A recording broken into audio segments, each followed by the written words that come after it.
مولاي صل وسلم دائما أبدا على حبيبك خير الخلق كلهم.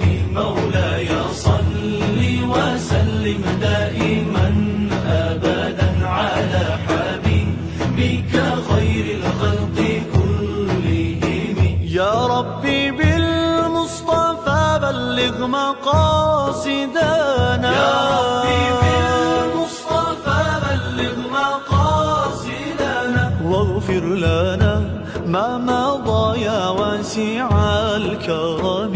مولاي صل وسلم على حبيبك خير الخلق كلهم. مولاي صل وسلم دائما أبدا على حبيبك خير الخلق